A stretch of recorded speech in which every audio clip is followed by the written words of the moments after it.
Students, welcome to my channel maths by concept class. आप सबका स्वागत है हमारे channel maths by concept class में। आई होप आप सब अच्छे होंगे और अपनी पढ़ाई को बहुत अच्छे से कर रहे होंगे। ठीक है, एक्सरसाइज 3.1 आज हम करने वाले हैं, chapter number 3 pair of linear equation in two variables का, जिसमें का पहला क्वेश्चन का वीडियो मैंने पोस्ट कर दिया है। उस वीडियोस को आप लोग चेक कर सकते हैं, उस वीडियो को आप लोग चेक कर सकते हैं। और क्वेश्चन नंबर 1 का ये सेकेंड पार्ट है। क्वेश्चन नंबर 1 का क्वेश्चन नंबर सेकेंड है, ये क्वेश्चन नंबर 1 का सेकंड क्वेश्चन है ये, जिसको आज मैं आपको सॉल्व कराने वाला हूँ। तो ध्यान से देखिए, ये क्वेश्चन है जो आपकी स्क्रीन पर है। ठीक है, देखिए क्या कह रहा है कि 5 pencils and 7 pens together cost ₹50। Okay, देखिए सबसे पहली चीज़, दो चीज़ें हैं, एक तो पेन है, दूसरी पेंसिल है। पेन की कॉस्ट हमने मान लिया x और पेंसिल की मान लिया y, क्योंकि कॉस्ट हमें दोनों की नहीं पता थी। नंबर्स पता है कि 5 पेंसिल है और 5 पेंसिल है और 7 पेन है, ये हमें पता है, लेकिन हमें ये नहीं पता कि उनकी कॉस्ट कितनी है। तो 5 पेंसिल है, ठीक है, तो 5y हो जाएगा। एक पेंसिल की कॉस्ट अगर y है, ये कॉस्ट पानी है, मैंने यहाँ पर लिख देता हूँ कॉस्ट। ओके, अगर एक पेन की कॉस्ट x है, एक पेंसिल कॉस्ट y है, तो टोटल पेन कितनी है 7। एक की कॉस्ट टोटल पेंसिल कितनी है 5।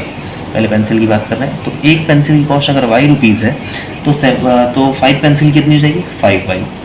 एक पेन की कॉस्ट अगर x रुपीज़ है तो 7 की कितनी हो जाएगी 7x। सिंपल, ठीक है। यही दोनों मिला के टोटल कितना आ रहा है ₹50 आपका लग रहा है। ये हो गई क्या इक्वेशन नंबर 1, मतलब 7x + 5y की कॉस्ट 7 पेंसिल और 5 पेंसिल और 7 पेन की कॉस्ट दोनों मिला के कितनी है ₹50 है। ये आपका बन गया पहला इक्वेशन। ओके, आगे देखते हैं। आगे कह रहा है whereas 7 pencils and 5 pens together cost ₹46। Okay, whereas 7 pencils, अभी पेंसिल नंबर कितना हो गया 7 हो गया, तो अब क्या हो जाएगा इसका टोटल कॉस्ट कितना हो जाएगा 7y हो जाएगा। एक की कॉस्ट y तो 7 की कॉस्ट 7y, और 5 पेन्स हैं तो एक की कॉस्ट x तो 5 की कॉस्ट क्या हो जाएगी 5x। ये दोनों मिला के टोटल कॉस्ट कितना आ रहा है 5 पेन और 7 पेंसिल का कॉस्ट मिला के कितना आ रहा है आपका 46 आ रहा है। ये हो गया इक्वेशन नंबर 2। तो दोनों इक्वेशन आपने बहुत ही आसानी से बना लिया। ठीक है, अब इन दोनों इक्वेशन से हम पहले एक चीज़ कर लेते हैं। ठीक है, देखिए इन दोनों इक्वेशन को मैं नेक्स्ट पेज पर लिखता हूँ, फिर हम लोग एल्जेब्रिकली पहले चेक कर लेते हैं, यानी कि A1/A2, B1/B2 और C1/C2 से ये चेक कर लेते हैं कि यहाँ पर किस टाइप की लाइन आपकी ग्राफ पर बनने वाली है, और फिर हम लोग ग्राफ पर उसी लाइन को बना के प्रूव भी कर लेंगे। ओके, ये आपकी दोनों इक्वेशन है, इसको हमने नेक्स्ट पेज पर नोट डाउन कर लिया है। अब इससे हम पहले ये चेक करेंगे कि हमारी कैसी ग्राफ पर लाइन बनने वाली है। तो देखो, ये पार्ट हो गया कौन सा हमारा A1, ये पार्ट हो गया B1, ये पार्ट हो गया C1, ये A2, ये B2, ये C2। क्या होता है A1/A2 करते हैं, फिर B1/B2 करते हैं, फिर C1/C2 करते हैं। इक्वल है कि नहीं इक्वल है, ये हम अभी कंडीशन के हिसाब से लगाते जाएंगे। A1 क्या है 7 में B1, A2 क्या है 5, B1 है 5, B2 है 7 और C1 है 50, C2 है 46। ठीक है, क्या कोई कट होगा किसी से, ये कट होगा, 2 से कट होगा तो ये कितना आ जाएगा 25/23, मतलब आपका बन गया 7 पेज से बाहर जा रहा है, देखो यहीं पर देखो 7/5, 5/7 और 25/23। क्या तीनों एक दूसरे के इक्वल है ना ये इसके इक्वल है और ना ही ये इसके इक्वल है। जब ऐसी कंडीशन होती है तो आपको पता है ग्राफिकल रिप्रेजेंटेशन कैसा होता है, ग्राफ पर कैसी लाइन बनती है। आपको पता है ग्राफ पर कैसी लाइन बनती है, इंटरसेक्टिंग लाइन बनती है। इंटरसेक्टिंग लाइन मतलब जो दोनों एक दूसरे को कट करें। क्यों इंटरसेक्टिंग बनती है, क्योंकि जब A1/A2 is not equal to B1/B2 is not equal to C1/C2, तीनों ना इक्वल है या आपस में ये दोनों ही इक्वल ना हो, A1/A2 is not equal to B1/B2 हो जाता है, is not equal to C1/C2 हो जाता है, तो आपकी कैसी लाइन बनती है इंटरसेक्टिंग लाइन बनती है। क्लियर है, एल्जेब्रिकली आपने यहाँ से इस इक्वेशन से चेक कर लिया कि कौन सी लाइन बनेगी। अब इसी को ग्राफ पर रिप्रेजेंट करके देख लेते हैं कि क्या वाकई में हमारी इंटरसेक्टिंग लाइन बन रही है या नहीं बन रही है। ओके, तो आइए चेक करते हैं इस पेज पर। सबसे पहले हम क्या करेंगे, इनके सॉल्यूशन निकाल लेंगे बॉक्स में अपने। सिंपल सा हमें क्या करना है, 2 बॉक्स बनाने हैं।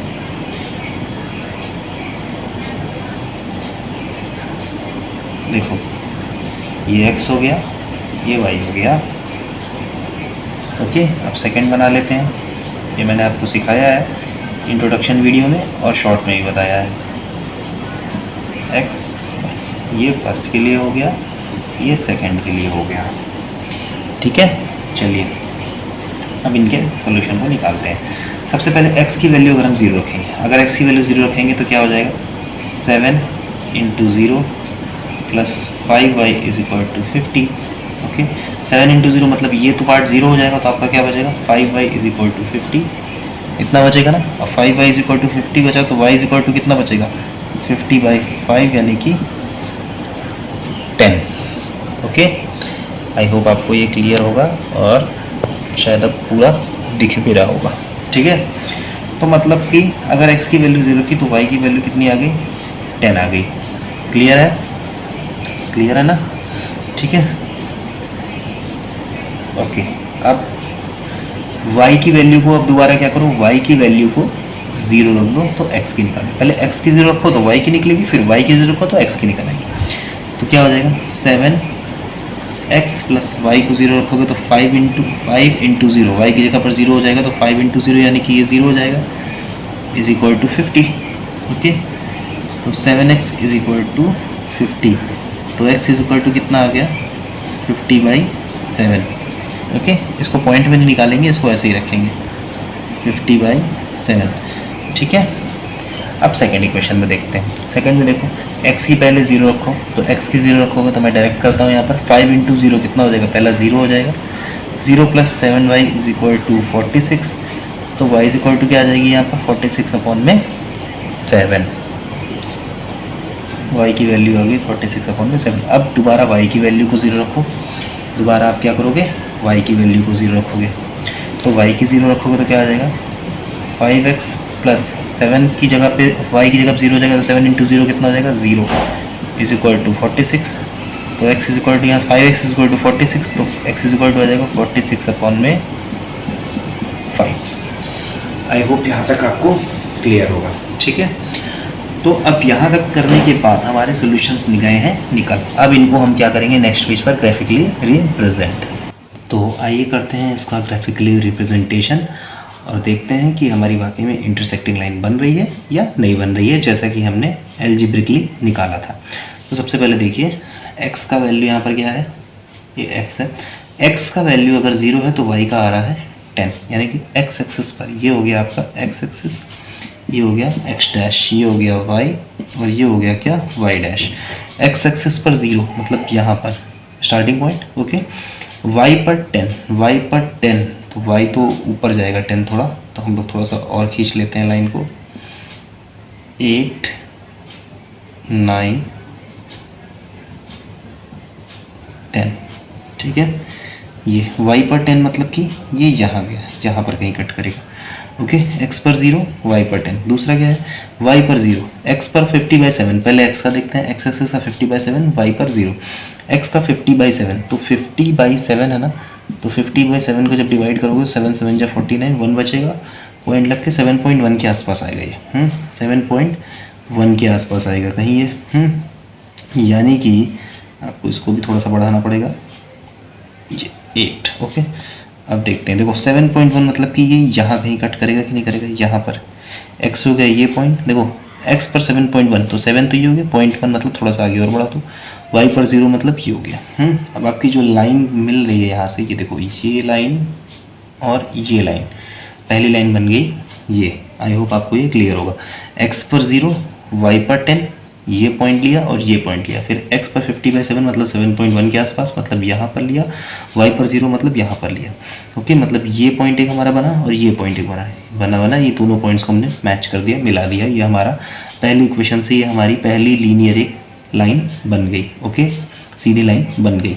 दूसरा देखो क्या है, दूसरा x 0 है तो y 46/7 है, x 0 तो x 0 मतलब यहीं पर रहेगा स्टार्टिंग पॉइंट, y है 46/7, 46/7 को जब डिवाइड करोगे तो जाएगा 7 6 जा 42, फिर 4 बचेगा, पॉइंट लगाओगे 0, तो आपका होगा 7 6 जा 42 आपका हो गया है ना, और 7 5 जा 35 मतलब 6.5 के आसपास, 6.5 के आसपास जाएगा आपका y वाला पॉइंट। जो 46/7 है वो 6.5 बनेगा, और y पर 6.5 कहाँ आएगा, 6 और 7 के जस्ट बीचों बीच में, मतलब यहाँ पर ये पॉइंट। ठीक है, ये पॉइंट आपका बनेगा। ठीक है, और दूसरा क्या है 46/5 करोगे तो आपका ये 9.1 के आसपास आएगा, क्योंकि 46/5 5 9 जा 45, 1 बचा, 5 2 10, 9.2। ओके, यानी कि x पर अब आपका 46/5 x पर बन रहा है, मतलब पॉइंट पर कन्वर्ट करेंगे तो 9.1। हमें थोड़ा सा और आगे लेनी पड़ेगी लाइन को, ठीक है। ये देखो अब ये हो गया 9 और ये हो गया 10। तो 9.1 9.2 का मतलब ये यहाँ कहीं बनेगा ये पॉइंट x पर। ये हो गया 46/5 वाला पॉइंट, ये हो गया x पर, और y पर है 0। y पर है कौन सा, 0, मतलब कि ये पॉइंट। तो हमारा कहाँ पॉइंट बना, एक ये बना, एक ये बना, और पहले वाले से कहाँ बना था, यहाँ बना था और यहाँ बना था। तो अब क्या करेंगे, इस लाइन को और इस लाइन को जब हम ऐसे मैच करेंगे ये, तो देखो ये दोनों लाइन कहाँ पर इंटरसेक्ट कर रही हैं, इस पॉइंट पर इंटरसेक्ट कर रही हैं। किस पॉइंट पर, इस पॉइंट पर इंटरसेक्ट कर रही हैं। अब इसी पॉइंट के सामने जो आपके कोऑर्डिनेट y पर होंगे वो y की वैल्यू हो जाएगी, जो आपके कोऑर्डिनेट x पर होंगे वो x की वैल्यू आपकी हो जाएगी। तो आपने देखा यहाँ से कि कैसे हमने यहाँ पर सॉल्यूशन को आपके फाइंड आउट किया। ओके, आई होप आपको यहाँ पर ये पूरा क्लियर होगा। तो आप देख सकते हैं यहाँ से मैंने अभी आपको बताया ना कि जिस पॉइंट पर ये इंटरसेक्ट कर रही है उसी पॉइंट के सामने वाले कोऑर्डिनेट x वाले कोऑर्डिनेट पे जो आ रहा है वो x की वैल्यू और y की वैल्यू। तो देखो यहाँ से ये सीधा सीधा किस पर गिरेगा, ये 5 पर गिरेगा, यानी कि हमारी x की वैल्यू कितनी निकल आई, x की वैल्यू हमारी निकल आई 5, और y पर देखो कितनी निकल रही है, y पर निकल रही है 3। अब आपने जो भी माना हो, आपने पेंसिल की कॉस्ट y माना था तो वो हो गई 3, पेन की कॉस्ट आपने x माना था तो वो हो गई 5। तो आपने देखा यहाँ से x और y, पेन और पेंसिल की कैसे कॉस्ट निकाली हमने। पहले हमने क्या किया, क्वेश्चन से आपके जनरल फॉर्म में लेके आए पेयर ऑफ लीनियर इक्वेशन को, फिर उसको एल्जेब्रिकली हमने चेक किया कि कौन सी लाइन बनेगी ग्राफ पर हमारे, और देखो सेम वही लाइन बनी, और वहाँ से हमने सोल्यूशन को कैसे निकाला ये आपने देखा। सोल्यूशन निकालने का कोई और तरीका ग्राफ पर नहीं है। देखो ग्राफ पर ये बहुत ईजी तरीका है, इसमें ज़्यादा परेशान होने की जरूरत नहीं है। जैसे भी आपकी लाइन बने, जैसे कि इंटरसेक्टिंग लाइन बन रही है तो आपका 1 सोल्यूशन होगा ओनली। तो देखो इंटरसेक्टिंग लाइन जब आपकी बनेगी इस तरह, तो जिस पॉइंट पर इंटरसेक्ट करेंगे उस पॉइंट के सामने वाले, उस पॉइंट के सामने x एक्सिस पर जो पॉइंट हो रहा होगा वो पॉइंट, और y पर जो पॉइंट हो रहा होगा वो पॉइंट, वही दोनों आपके क्या होंगे, सॉल्यूशन होंगे। जैसे x पर यहाँ पर देखो ये 5 और y पर यहाँ पर ये देखो क्या बनना है 3, तो x 5 और y 3, यही दोनों आपके आंसर है, यही दोनों आपके सॉल्यूशन है। थैंक यू वेरी मच, मिलते हैं नेक्स्ट वीडियो में।